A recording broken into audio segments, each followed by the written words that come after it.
Hello guys, I am Vivek Kumar Chaudhary. तो अब जैसे ड्राफ्टिंग लॉ के पेपर में काफ़ी कम टाइम बचा हुआ है, तो आप लोगों को मतलब लास्ट टाइम में कैसे रिवाइज करना है। तो देखिए, सबसे पहले आप थ्योरी से स्टार्ट कीजिए। थ्योरी में आप लोगों को क्या करना है, तो सबसे पहले ये जो मतलब प्लीडिंग और कन्विंसिंग दोनों में क्या अंतर है, ये कर लीजिए।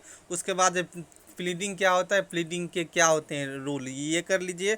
उसके बाद जो है डीड को हम कैसे लिखते हैं, how to write a deed, ये तीनों कर लीजिए। देखिए, थ्योरी पार्ट हमें छोड़ के नहीं जाना चाहिए, क्योंकि क्योंकि जैसे 2020 मतलब 2022 में भी देखें, या ये होता है, देखिए कई बार ऐसे होता है जो आपको आते हुए क्वेश्चन के साथ थ्योरी पूछ देगा और मतलब 10 मार्क्स में पूछेगा। तो 10 मार्क्स के लिए आपको क्या हुआ, मात्र 2 पेज लिखने, मतलब दो पन्ने लिखने हैं। तो कहीं ना कहीं थ्योरी में आप लोग बना के भी 2 पन्ने लिख लीजिएगा। तो ये जो 3 थ्योरी है, ड्राफ्टिंग और प्लीडिंग में क्या अंतर, मतलब प्लीडिंग और कन्वेंसिंग में क्या अंतर है, उस बाद प्लीडिंग क्या होता है, प्लीडिंग के क्या होते हैं rule, how to write a deed. तो ये तीनों कहीं ना कहीं जो आपको वो होना चाहिए, मतलब करके चले जाइएगा, और ये काफ़ी अच्छा भी है। और जो है इतना आप लोग कर लीजिएगा। सबसे पहले तीनों थ्योरी का पक्का कर दीजिएगा, छोड़ के मत जाइएगा, ये बहुत सेफ साइड का है। थ्योरी हमें ज़रूर करके जाना चाहिए।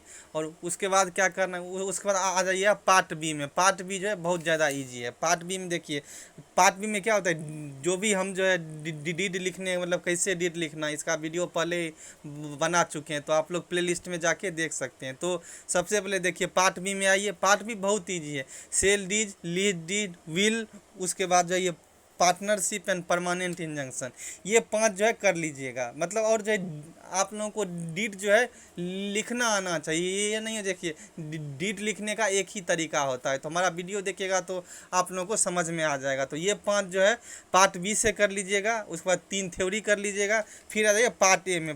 पार्ट ए में आप लोगों को क्या करना है, रीड करना है, एंटिसिपेटरी बेल करना है, डाइवोर्स में म्यूचुअल कंसेंट करना है।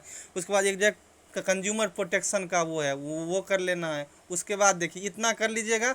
इतना में आप लोग जो है सेफ साइड में आपके 6 to 7 क्वेश्चन हो जाएंगे। लेकिन देखिए, लेकिन 2022 में देखिए 2022 में तो क्या था, 2022 में जो है कुछ अलग टाइप का पेपर पूछ दिया था, ए और बी पार्ट में पूछ दिया था। तो वैसे सिचुएशन में क्या करें, तो देखिए आप लोगों को पूरा ये याद नहीं करना है। उसका जैसे डीबी एक्ट हो गया, नेगोशिएबल इंस्ट्रूमेंट एक्ट हो गया, इस सब का मात्र एक बार पढ़ लीजिएगा। जो मतलब एक्सेप्शन सर्कमस्टांसेस में क्या होता है, तो जैसे पार्ट ए का कैसा लिखा जाता है, पार्ट बी का कैसा लिखा जाता है, बस ये आपको पता होना चाहिए। और पढ़ लीजिएगा, एग्जाम में आप लोग जो है आराम से लिख दीजिएगा। जैसे मान लीजिए आपने डाइवोर्स पढ़ लिया, म्यूचुअल कंसेंट थे, तो मान लीजिए डाइवोर्स जो है एक पार्टी से आ गया, तो क्या उसमें बस सेक्शन बदलना है। एक 13(1)(b) में होता है, एक 13(1)(a) में होता है, और ग्राउंड सारे सेम दे दीजिए। अगर जुडिशियल सेपरेशन आ गया तो छोड़ना थोड़े। डाइवोर्स और जुडिशियल सेपरेशन का क्या है, सेम ग्राउंड है। तो आप लोग बस सेक्शन का डिफरेंस होगा, डाइवोर्स में सेक्शन 13 होता है, और मतलब जो जुडिशियल सेपरेशन में सेक्शन 10 होगा। तो मतलब छोड़ना नहीं है। और जो देखिए जैसे पार्ट ए कैसे लिखिएगा, तो सबसे पहले फैक्ट अपने मन से बना के, उसके बाद जो है फैक्ट जो आप किस ग्राउंड पे मांग रहे हैं, उसके बाद कोर्ट का क्या प्रेयर जा रहे हैं, प्रेयर कर दीजिएगा। और प्रेयर के बाद क्या होगा, प्रेयर के बाद आप जब वेरिफिकेशन करके अपना एफिडेविट लगा दीजिएगा, बस इतना करना। और पार्ट बी में क्या होता है, सबसे पहले कैसे, मतलब क्या, मतलब उस डीज का क्या डिस्क्रिप्शन है, दोनों पार्टी का नाम, उसका रिसाइटल क्लॉज, आपके पास आया कहाँ से प्रॉपर्टी, उसके बाद मतलब अब आप क्या करना चाहते हैं उस प्रॉपर्टी को, टेस्टाटम, ये सब करके उसके बाद जो है 2 पार्टी होंगे डीड में। मतलब जैसे मान लीजिए सेल डीड में वेंडर वेंडी होंगे, लीज डीड में मतलब लीजी और लेसर होंगे। तो उसमें क्या होगा, मतलब दोनों पार्टी के कुछ ड्यूटी होंगे एक दूसरे के प्रति। तो पहले वो, और जो है फिर दोनों पार्टी का कुछ म्यूचुअली ड्यूटी होगा। मतलब 2 कदम हम चले, 2 कदम तुम चलो, 2 कदम साथ मिल के चलें। तो बस पार्ट बी में मतलब ये करना, और बाद में 2 विटनेस का साइन और दोनों पार्टी का साइन। तो देखिए काफ़ी इजी है। मतलब पार्ट ए और पार्ट बी लिखना आपको आना चाहिए। एक बार जो है आप लोग जितने भी हम इसमें लिखे हैं पढ़ के चले जाइएगा। बट ये जितना आपको बोले हैं इंपॉर्टेंट, ये आप लोग सिर्फ मेन करके चले जाइएगा। और मतलब एक्सेप्शनल सर्कमस्टांसेस के लिए पढ़ के चले जाइएगा। अगर लिखना पड़े तो पेपर छूटे ना हमारा। और थोड़ा टाइम का ध्यान रखिएगा। पिछले बार क्या हुआ था, स्टूडेंट का टाइम का वो नहीं हुआ था, तो किसी ने मतलब 3 क्वेश्चन किए, किसी ने 4 क्वेश्चन किए। मेन वही दिक्कत है।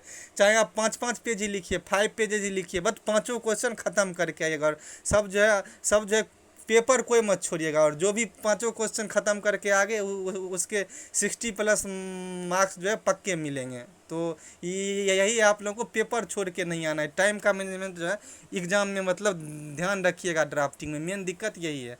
तो बस अगर हमारा मतलब उसके बाद जो है देखिए आपको क्या क्या करना है, तीनों मतलब वो कर लेना है, तीनों मतलब वो थ्योरी का कर लेना है, मतलब प्लीडिंग कन्वेंसिंग में क्या अंतर है, उसके बाद जो है उसके बाद मतलब प्लीडिंग क्या होता है, प्लीडिंग का क्या होता है रूल, उसका कैसे हम लिखते हैं डीड को, पार्ट ए में क्या करें, रीड करना है, एंटिसिपेटरी बेल करना है, उसके बाद डाइवोर्स में म्यूचुअल कंसेंट करना है, उसके बाद एक जो कंज्यूमर प्रोटेक्शन एक्ट का है वो कर लेना है। पार्ट बी में क्या करना है, सेल करना है, लीज करना है, उसके बाद विल करना है, परमानेंट इंजंक्शन करना है और पार्टनरशिप करना है। इतना करके जाइए। आई होप आपके 8 में से 7 क्वेश्चन ज़रूर हो जाएंगे। और जो एक्सेप्शनल सर्कमस्टांसेज के लिए कुछ कुछ और पढ़ के जाइए। जैसे मान लीजिए, जैसे बता दीजिए डीबी एक्ट का सेक्शन 12 हो गया, नेगोशिएबल इंस्ट्रूमेंट एक्ट हो गया, मतलब ओवरव्यू ले लीजिए। अगर एक्सेप्शनल सर्कमस्टांसेज में हो तो मतलब उसमें आप 1-2 पेज लिख पाएँ। ये सब 10 नंबर में ही आता है। तो आई होप अगर हमारा वीडियो हेल्पफुल लगे तो हमारे चैनल VKC लीगल को आप लोग ज़रूर सब्सक्राइब कीजिए। ये चैनल आपको जो है आगे जो भी आपकी क्लेट LLM के एग्ज़ाम होंगे, उसके बाद फिर अगले साल का CUET का एग्ज़ाम होगा, LLM का, APO का एग्ज़ाम होगा, जैसे बिहार की वैकेंसी आने वाली है, चाहे जो है जुडिशरी का एग्ज़ाम है, हर एग्ज़ाम में आपको ये चैनल हेल्पफुल होगी। तो प्लीज़ सपोर्ट कीजिए इस चैनल को, सब्सक्राइब कीजिए, लाइक कीजिए और अपने दोस्तों के साथ शेयर कीजिए। Thank you guys.